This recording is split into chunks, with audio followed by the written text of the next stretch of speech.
आज हमारे देश में दो भारत बसते हैं। एक वो जिसे विश्व गुरु और 5 ट्रिलियन इकोनॉमी का नशा बेचा जा रहा है। $5 trillion economy. $5 trillion economy. 5 trillion and more will be achieved. और दूसरा वो जहां किसानों और नौजवानों को अपना हक मांगने पर सड़कों पर लाठियों से पीटा और घसीटा जा रहा है।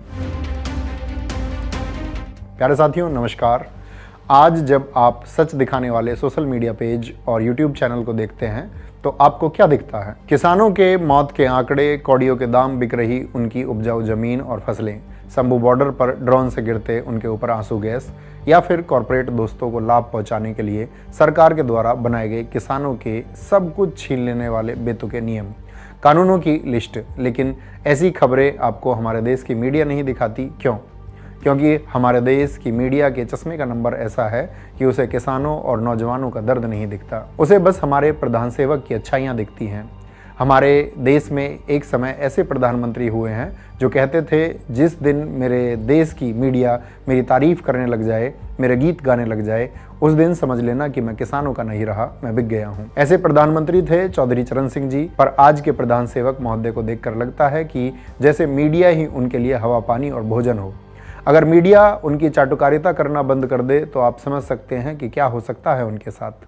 आज के दौर में जब राजनीति, धर्म, जाति और मंदिर मस्जिद के शोर में गुम हो गई है, जब नेताओं की पहचान उनकी गाड़ियों के कलेक्शन, कपड़ों के रंग और उनके पीछे चलने वाले काफिले की भीड़ से होने लगी है, तब चौधरी चरण सिंह जी का जीवन हमें आईना दिखाता है।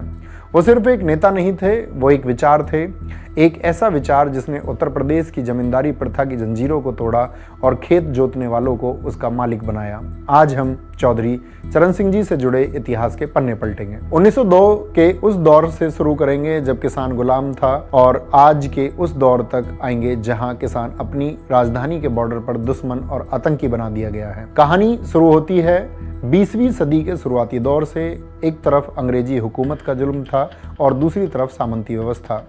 उस समय भू राजस्व प्रणाली ऐसी थी कि खेत जोतने वाला किसान अपनी ही जमीन पर सिर्फ किराएदार था। अगर वो जमींदार को फसल का बड़ा हिस्सा नहीं देता तो उसे बेदखल कर दिया जाता था।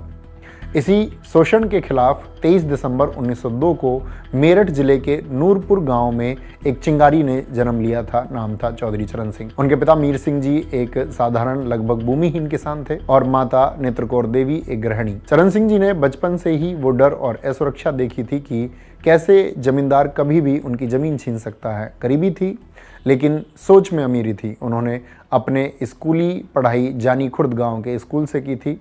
1923 में विज्ञान से ग्रेजुएशन, बीएससी और 1925 में आगरा विश्वविद्यालय से इतिहास में एमए किया।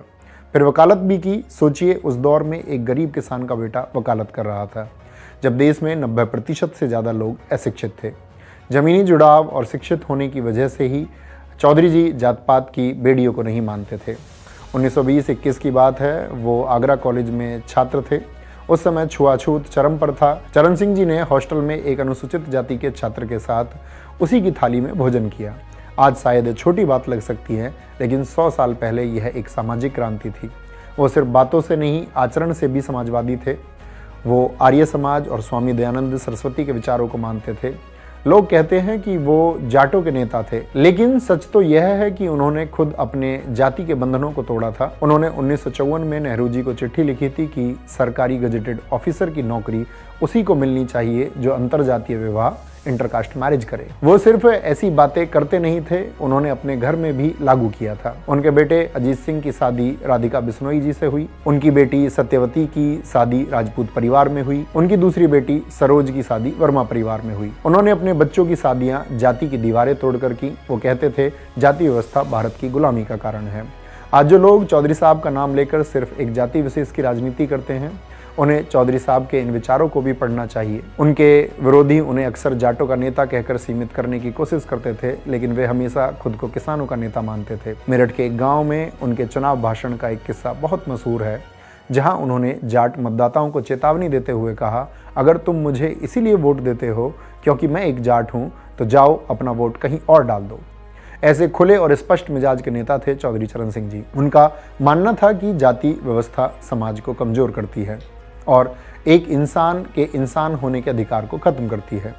1929 का साल था। लाहौर में कांग्रेस का अधिवेशन हुआ और देश में आज़ादी की लहर दौड़ गई। चौधरी साहब ने अपनी चलती हुई वकालत छोड़ दी और महात्मा गांधी के पीछे चल पड़े। 1930 में जब नमक सत्याग्रह हुआ तो उन्होंने गाजियाबाद में हिंडन नदी के किनारे नमक बनाकर अंग्रेजों का कानून तोड़ा। 6 महीने की जेल हुई तो जेल में उन्हें अंग्रेजों के नियम के अनुसार सोने के लिए अच्छे बेड और रहने खाने की भी अच्छी सुविधा मिल रही थी, क्योंकि वो पढ़े लिखे वकील थे। लेकिन उन्होंने देखा कि उनके साथी किसानों को खराब खाना और ज़मीन पर सोना पड़ रहा है। चौधरी साहब ने अपनी सुविधाएं ठुकरा दी और कहा, मैं किसान का बेटा हूँ, जब तक मेरे भाइयों को सही खाना नहीं मिलेगा मैं भी वही सूखी रोटी खाऊंगा और ज़मीन पर सोऊंगा। 1940 में व्यक्तिगत सत्याग्रह में भी चौधरी साहब जेल गए, लेकिन असली परीक्षा भारत छोड़ो आंदोलन के दौरान 1942 में हुई। हम गांधी जी और नेहरू जी की बात करते हैं, लेकिन क्या आपको पता है पश्चिमी यूपी में चौधरी चरण सिंह जी मेरठ कमिश्नरी में एक गुप्त क्रांतिकारी संगठन चला रहे थे। उन्होंने अंग्रेजों की नाक में इतना दम कर दिया था कि अंग्रेजी हुकूमत ने उन्हें पकड़ने के लिए उनके सिर पर इनाम रख दिया था। जिंदा या मुर्दा, डेड और अलाइव पकड़ने का फरमान जारी कर दिया था। पुलिस हाथ धोकर उनके पीछे पड़ी थी, पर वो अंडरग्राउंड रहकर आंदोलन चलाते रहे और फिर जब गिरफ्तार हुए तो बरेली जेल को ही अपनी पाठशाला बना लिया। जेल में रहते हुए उन्होंने शिष्टाचार नाम की किताब लिखी। ऐसे नेता थे चौधरी साहब जो जेल में रहकर भी समाज को सुधारने के लिए किताबें लिख रहे थे। बेगुनाह होते हुए भी उन्होंने अपने जीवन के लगभग 2.5 साल अंग्रेजों की जेलों में बिताया। पर आज के नेताओं को गुनाह करने पर भी जेल नहीं होती, और अगर वो भूले भटके जेल पहुंच भी जाते हैं तो अपने बाहुबल के दम पर सुख सुविधाओं का आनंद लेते हैं, क्योंकि वो जेल को अपना घर समझते हैं। आज के नेता तो पढ़े लिखों पर लाठियां चलवाते हैं और अपनी फर्जी डिग्री दिखाकर ना जाने क्या साबित करना चाहते हैं। चौधरी जी के राजनीतिक कद को आप ऐसे समझ सकते हैं। 1937 में पहली बार बागपत छपरौली से विधायक बने। 1946 में संसदीय सचिव कांग्रेस सरकार में। 1951-52 में कैबिनेट मंत्री उत्तर प्रदेश सरकार में। उन्होंने न्याय, सूचना, राजस्व और कृषि जैसे विभाग संभाले। 1967 में कांग्रेस छोड़ी, भारतीय क्रांति दल बनाया और पहली बार यूपी के सीएम बने। 1970 में दूसरी बार यूपी के सीएम बने। 1974 में पार्टी अध्यक्ष संस्थापक रहे और विपक्ष को एकजुट कर भारतीय लोक दल का गठन किया। 1977 में गृह मंत्री और उप प्रधानमंत्री मोरारजी देसाई की जनता पार्टी सरकार में बनाए गए। इन वर्षों के अलावा वे 1946, 1952, 1962 और 1967 में लगातार अपनी छपरौली विधानसभा सीट से विधायक चुने गए थे। और फिर आया जुलाई 1979, वो भारत के प्रधानमंत्री बने। लेकिन यहाँ एक पेज था, उनकी सरकार इंदिरा गांधी कांग्रेस आई के समर्थन पर टिकी थी। इंदिरा गांधी चाहती थी कि इमरजेंसी के दौरान उन पर जो मुकदमे साहा आयोग में चल रहे हैं उन्हें वापस ले लिया जाए। चौधरी साहब के सामने 2 रास्ते थे। पहला, अपने सिद्धांतों से समझौता करें और प्रधानमंत्री बने रहें। दूसरा, कुर्सी छोड़ दें लेकिन अन्याय से समझौता ना करें। चौधरी साहब ने दूसरा रास्ता चुना। उन्होंने कहा, मुझे ऐसी कुर्सी नहीं चाहिए जो मेरे उसूलों की चिता पर रखी हो। उन्होंने संसद का सामना किए बिना ही इस्तीफा दे दिया, लेकिन मुकदमों को वापस नहीं लिया। पर आज उसी संसद में क्या होता है? आज वहाँ किसानों की आत्महत्या पर बात नहीं होती कि कैसे हर घंटे एक किसान मौत को गले लगा रहा है। एनसीआरबी 2022 के आधिकारिक आंकड़े जो दिसंबर 2023 में प्रकाशित हुए, यह रिपोर्ट कहती है कि एक साल में 11,290 किसानों और खेत मजदूरों ने आत्महत्या की, यानी हर दिन 30 किसान। हर घंटे एक से ज़्यादा अन्नदाता मौत को गले लगा रहा है। महाराष्ट्र, कर्नाटक और मध्य प्रदेश जैसे राज्यों में यह आंकड़ा सबसे भयावह है। क्या इन 11,290 परिवारों की चीख आपको संसद के शोर में सुनाई देती है? नहीं, क्योंकि सरकारें इन मुद्दों पर बात ही नहीं करती। आर्थिक सहयोग और विकास संगठन OECD दुनिया के विकसित देशों का समूह है। उनकी एक चौंकाने वाली रिपोर्ट कहती है, अमेरिका, यूरोप, चीन जैसे देश अपने किसानों को पॉजिटिव सपोर्ट देते हैं, यानी सरकार अपनी जेब से किसानों को पैसा देती है ताकि वो खेती कर सकें। लेकिन OECD के मुताबिक भारत के किसानों पर सरकार का नेगेटिव सपोर्ट है।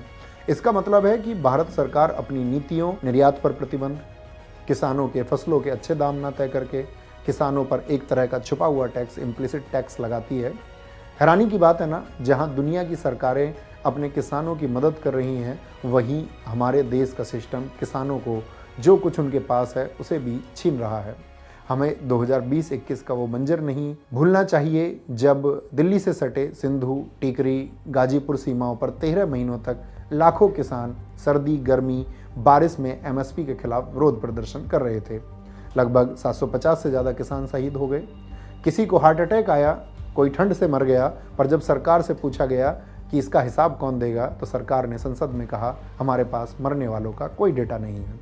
और अभी जब फिर से फरवरी 2024 में एमएसपी की मांगों को लेकर किसान दोबारा शंभू बॉर्डर पर आए तो उन पर इतिहास में पहली बार ड्रोन से आंसू गैस के गोले गिराए गए, सड़कें खोद दी गईं, कीले गाड़ दी गईं, कटीले तार लगाए गए, जैसे वो किसान नहीं दुश्मन देश की फौज हो। इस विरोध प्रदर्शन में 4 से 5 किसानों की जान गई, जिसमें ज्ञान सिंह 63 वर्षीय किसान की मौत हार्ट अटैक से हुई, जिन्हें अटैक आंसू गैस के धुएं की वजह से आया। और हद तो तब हो गई जब 21 साल के शुभकरण नाम के नौजवान किसान जो बठिंडा के रहने वाले थे, उनके सिर में पुलिस की गोली लगने की वजह से वे शहीद हो गए। सरकार के पास इन किसानों के लिए संवेदना का एक शब्द भी नहीं था। क्या चौधरी चरण सिंह जी के भारत में एक किसान के बेटे को अपनी बात कहने के लिए गोली खानी पड़ेगी? आपदा में किसानों के लिए राहत के नाम पर हमारे देश के नेताओं द्वारा गजब का पाखंड किया जाता है। अभी जब पंजाब और हिमाचल में बाढ़ आने की वजह से लाखों हेक्टेयर फसलें बर्बाद हो गईं, दर्जनों लोग मारे गए, तो केंद्र सरकार ने मदद के नाम पर ऊंट के मुंह में जीरा दिया। वहीं हमारे कृषि मंत्री महोदया जी जब खेतों का जायजा लेने जाते हैं तो उनके साथ अधिकारियों से ज़्यादा कैमरामैन होते हैं। घुटने भर पानी में फोटो खिंचवाना आपदा पर्यटन बन गया है। हेलीकॉप्टर से हाथ हिलाने वाले नेता जमीन पर फसल की बर्बादी का दर्द क्या समझेंगे? किसानों का दर्द तो चौधरी चरण सिंह जी जैसे किसान नेता समझते थे। तभी वे साल 1952 में उत्तर प्रदेश में मंत्री थे, तो उन्होंने अपने जीवन का सबसे बड़ा काम किया था जमींदारी उन्मूलन अधिनियम, जमींदारी अबोलिशन एक्ट। वो इसके मुख्य वास्तुकार थे। कांग्रेस पार्टी के अंदर कई बड़े नेता जो खुद जमींदार थे इस अधिनियम का विरोध कर रहे थे, लेकिन चरण सिंह जी को पंडित गोविंद बल्लभ पंत का साथ मिला और यह अधिनियम लागू किया गया, जिसके बाद पूरे देश में यूपी अकेला ऐसा राज्य बना जहां जमींदारों को राइट टू रिज्यूमे यानी जमीन वापस लेने का अधिकार नहीं दिया गया। नारा दिया गया, जमीन उसकी जो उस पर हल चलाए। चौधरी चरण सिंह जी सिर्फ आंदोलनकारी नहीं थे, वो एक बहुत बड़े अर्थशास्त्री भी थे। उन्होंने किताबें लिखी, abolition of zamindari, India's poverty and it's solution, economic nightmare of India. वो अपनी किताबों में डेटा और तर्क के साथ यह साबित करते थे कि भारत को अमेरिका या रूस की नकल करने की ज़रूरत नहीं है, भारत को अपने गांवों को मजबूत करने की ज़रूरत है। चौधरी चरण सिंह जी के द्वारा लिया गया एक ऐसा फैसला भी इतिहास में दर्ज है जो आज के प्रशासन को आईना दिखाता है। 1953 की बात है। उस समय पटवारी बहुत पावरफुल होता था। पटवारी जमींदारों और रसूखदारों के साथ मिलकर जिस जमीन पर गरीब किसान खेती करता था उसे जमींदारों के नाम कर देता था। रिश्वतखोरी चरम पर थी। जब चौधरी चरण सिंह जी ने उत्तर प्रदेश के कैबिनेट मंत्री रहते हुए इस पर लगाम लगाना शुरू किया तो पटवारियों ने सरकार को ब्लैकमेल करने के लिए हड़ताल कर दी और इस्तीफा दे दिया। चरण सिंह जी ने कहा, मैं किसान को लुटने नहीं दूंगा। उन्होंने एक कलम के साइन से लगभग 27,000 पटवारियों के इस्तीफे मंजूर कर लिए और पटवारी का पद खत्म करके नया पद लेखपाल बनाया। लेखपाल यानी जो लेख रिकॉर्ड का पालन करे, अपनी मर्जी न चलाए। इसमें उन्होंने दलितों और पिछड़ों को भर्ती किया। उन्होंने कहा था प्रशासन जनता के लिए है, जनता को परेशान करने के लिए नहीं।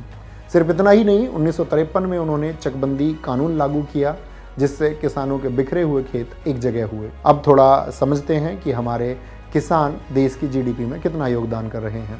सरकारें दावा करती हैं कि हम 5 ट्रिलियन की इकोनॉमी बनेंगे, पर कैसे? हमारे देश की 45 से 50% आबादी आज भी खेती और उससे जुड़े कामों पर निर्भर है, लेकिन देश की कुल कमाई यानी जीडीपी में उनका हिस्सा घटकर सिर्फ 15 से 18% रह गया है। यानी देश की लगभग 80 करोड़ जनता जो खेती किसानी जैसे काम करती है, वो लोग मिलकर सिर्फ 15 रुपये कमा रहे हैं और बाकी आधे लोग 85 रुपये। ऐसी असमानता, इनइक्वलिटी देश को अंदर से खा रही है। अब जरा आप सोचिए कि जब देश की आधे से ज़्यादा आबादी का ये हाल है तो देश 5 ट्रिलियन की इकोनॉमी कैसे बनेगा? और अगर बन भी गया तो इसका फायदा किसे होगा? वर्ल्ड इनइक्वलिटी लैब की 2024 की रिपोर्ट कहती है कि भारत में अरबपति राज है, यानी देश की 40% से ज़्यादा संपत्ति सिर्फ 1% अमीरों की तिजोरियों में बंद है, जबकि नीचे की 50% आबादी यानी 70 से 80 करोड़ लोग जो दिन रात मेहनत करते हैं, उनके हिस्से में देश की दौलत का सिर्फ 6% आता है। गणित साफ है, मेहनत हल चलाने वाला कर रहा है और मुनाफा इसी कमरे में बैठा सेठ कमा रहा है। चौधरी चरण सिंह जी इसी असमानता के खिलाफ थे। वहीं अगर देश के बेरोजगार युवाओं की बात करें तो हमारे देश के संसद और सरकार ने मान लिया है कि भारत में ना तो युवा है और ना ही बेरोजगारी। पिछले कुछ सालों में आपने शायद ही संसद या विधानमंडल के किसी सत्र में किसी मंत्री, सांसद या विधायक के द्वारा युवाओं के मुद्दों की बात करते हुए उन्हें सुना होगा। और सुनेंगे भी कैसे, अगर बात होने लगी तो हमारे देश के बेरोजगारी की पोल खुलने लगेगी। आज भारत में 15 से 29 साल के करीब 37 से 38 करोड़ युवा हैं। वहीं भारत के सबसे बड़े राज्य उत्तर प्रदेश में 6 से 7 करोड़ युवा हैं। यानी पूरा का पूरा फ्रांस देश यूपी के अंदर बेरोजगार घूम रहा है। सरकारी डेटा PLFS अगस्त 2025 दावा करता है कि बेरोजगारी दर गिरकर 5% से 6% के बीच आ गई है। पर तस्वीर का दूसरा पहलू देखिए। प्राइवेट संस्था centre for monitoring Indian economy CMIE अक्टूबर-नवंबर 2025 का डेटा कहता है कि भारत में बेरोजगारी दर अभी भी 7% से 8% के बीच बनी हुई है। और अगर आप बेरोजगारों की राजधानी हरियाणा और राजस्थान जैसे राज्यों से हैं तो यह आंकड़ा 25 से 30% तक पहुंच जाता है। ILO अंतर्राष्ट्रीय श्रम संगठन की इंडियन एम्प्लॉयमेंट रिपोर्ट 2024 कहती है कि भारत में जो कुल बेरोजगार हैं उनमें से 83% वो हैं जो युवा हैं। इस रिपोर्ट के अनुसार अगर आप भारत देश में अनपढ़ हैं तो आपको काम मिल जाएगा, लेकिन अगर आप पढ़े लिखे ग्रेजुएट हैं तो आपके बेरोजगार रहने का चांस 29% है। ILO मार्च 2024 की रिपोर्ट का सबसे कड़वा सच सुनिए। रिपोर्ट कहती है कि भारत में इनफॉर्मल वर्क वापस कोरोना से पहले वाले लेवल पर पहुंच गया है, जिसका मतलब है कि नौकरियां तो हैं लेकिन ना तो PF कट रहा है, ना मेडिकल सुविधा है और ना ही नौकरी की सुरक्षा मिल रही है। आज का युवा डॉक्टर इंजीनियर नहीं बल्कि डिलीवरी बॉय और दिहाड़ी मजदूर बनने को मजबूर है। तो सवाल यह है कि चौधरी चरण सिंह जी की विरासत वाला यह देश अपने 38 करोड़ युवाओं को क्या दे रहा है, रोजगार या फिर धर्म और जाति का नशा। आज हमारे संसद में बेरोजगारी, विकास, किसानों के मुद्दों पर बहस छोड़कर इस बात पर बहस हो रही है कि कौन कितनी जोर से नारे लगा सकता है। I challenge you to have a debate on the 3 press conferences. आपकी मुंसफी से संसद नहीं चलेगी। मेरे यहाँ बोलने का क्रम मैं तय करूंगा।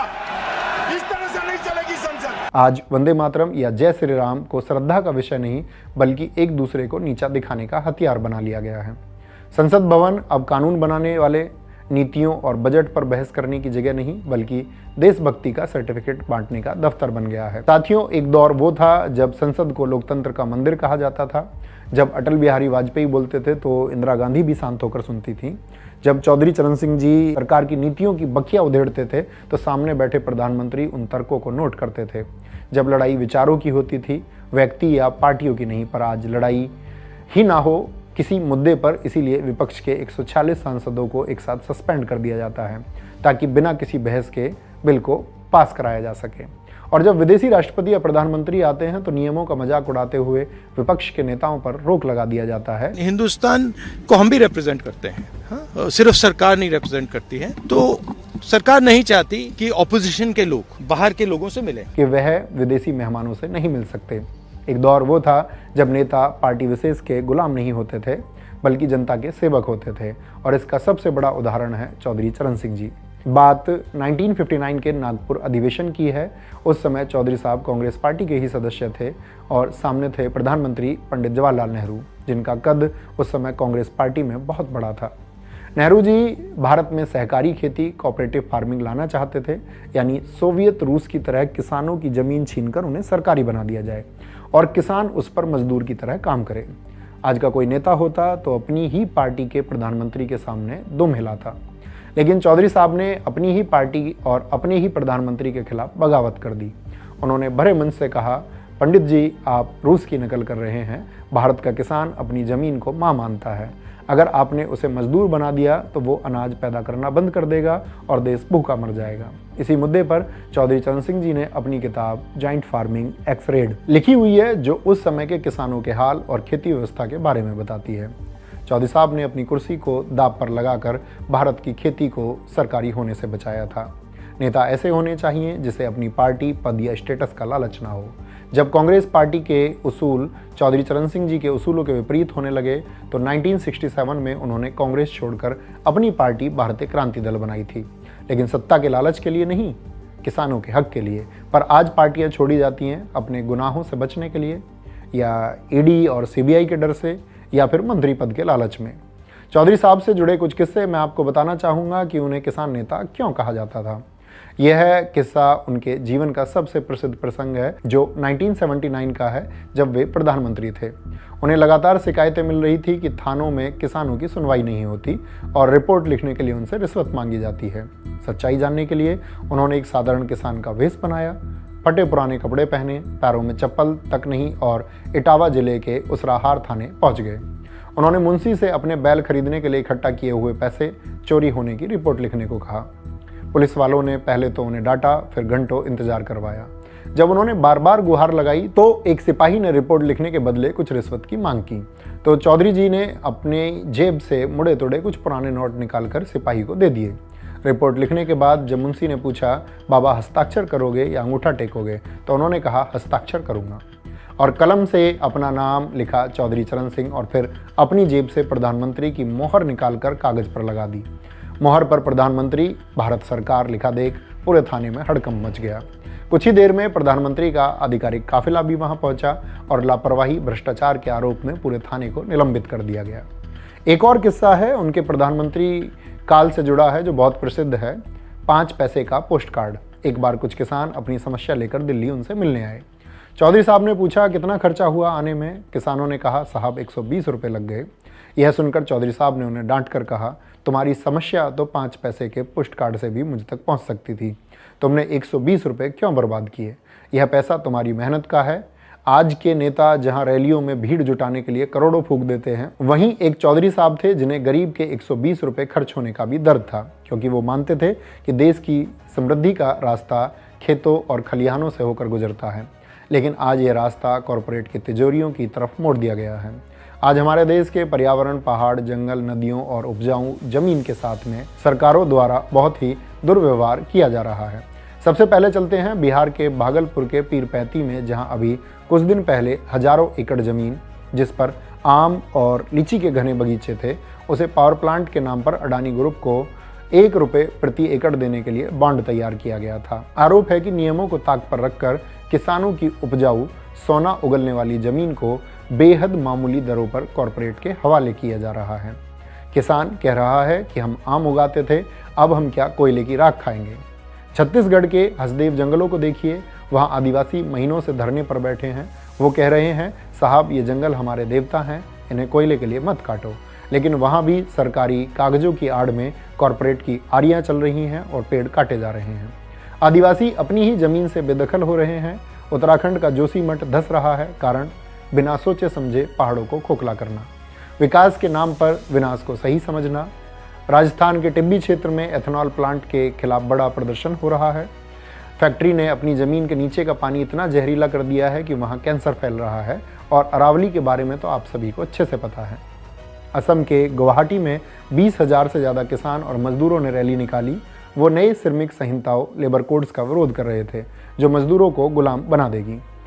लद्दाख में सोनम वांगचुक, जो एक शिक्षक, वैज्ञानिक और पर्यावरणविद हैं, जिन्होंने इंडियन आर्मी के लिए बहुत कुछ बनाया है और देश ही नहीं विदेशों में भी बहुत नाम कमाया है, वे लद्दाख में क्लाइमेट फास्ट अनशन पर बैठे थे। मांग क्या थी? लद्दाख को 6th शेड्यूल में शामिल करो, ताकि वहाँ के पहाड़ और ग्लेशियर कॉरपोरेट माइनिंग से बच सकें। लेकिन उन पर राष्ट्रीय सुरक्षा कानून यानी NSA लगाकर गिरफ्तार कर लिया गया और जोधपुर के सेंट्रल जेल में उन्हें रखा गया है। अगर आज चौधरी चरण सिंह जी भी किसानों के लिए धरना देते, तो शायद आज की सरकार और मीडिया उन्हें भी आतंकवादी या अर्बन नक्सल घोषित कर देती। हमारे देश में इस समय जो चारों तरफ विरोध का हाहाकार मचा है और सरकार विरोध की हर आवाज़ को दबा रही है, इस मंजर को देखकर मुझे चौधरी चरण सिंह जी की एक बहुत गहरी बात याद आती है। उन्होंने अपनी किताब India's poverty and it's solution में एक चेतावनी दी थी। उनका मानना था कि देश के लिए सबसे बड़ा खतरा विदेशी हमलावर नहीं, बल्कि देश के अंदर बैठे वो लोग हैं जो अन्याय को देखकर भी अपनी आंखें मूंद लेते हैं। रूस के विचारक व्लादिमीर लेनिन ने कहा था, समाज में क्रांति तब तक नहीं आती जब मजदूर केवल अपने लिए लड़ता है। क्रांति तब आती है जब एक मजदूर को डॉक्टर का दर्द महसूस हो और एक छात्र को किसान की भूख महसूस हो। आज हमारे देश में यह कनेक्शन टूट गया है। जब डॉक्टरों पर लाठी पड़ती है तो किसान चुप रहता है, जब छात्रों पर लाठी पड़ती है तो मजदूर चुप रहता है, और जब किसान बॉर्डर पर मरता है तो शहर का आदमी चुप रहता है। आज हम बटे हुए हैं धर्म, जाति और समुदायों में। हम बटे हुए हैं डॉक्टर, मजदूर, किसान, छात्र वर्ग में। याद रखिए, बदलाव और क्रांति तब तक नहीं लाई जा सकती जब तक हम संगठित नहीं होंगे। इसीलिए खूब पढ़िए, तथ्यों और तर्कों पर सवाल जवाब करिए, संगठित बनिए, गलत के खिलाफ आवाज़ उठाइए। गलत के खिलाफ आवाज़ उठाने के लिए ज़रूरी नहीं है कि भीड़ या आंदोलन का हिस्सा बनकर ही आवाज़ उठाई जाए। अगर आपके आस पड़ोस गली मोहल्ले में कुछ भी गलत हो रहा है तो उसके लिए आप आवाज़ उठाना वहीं से शुरू करिए, क्योंकि बदलाव के लिए शुरुआत करना जरूरी है, भीड़ या आंदोलन का होना जरूरी नहीं है। आज 23 दिसंबर चौधरी चरण सिंह जी के जन्मदिन पर मेरा उनको नमन। और अंत में मैं अपनी बात राष्ट्रकवि रामधारी सिंह दिनकर जी की उन पंक्तियों के साथ खत्म करना चाहूंगा जो आज के सत्ताधीशों और सोई हुई जनता दोनों के लिए एक चेतावनी है। सदियों की ठंडी बुझी राख सुगबुगा उठी, मिट्टी सोने का ताज पहन इठलाती है। दो रहा समय के रथ का घर्षण नाद सुनो, सिंहासन खाली करो कि जनता आती है। जय हिंद, जय जवान, जय किसान, जय मां सरस्वती।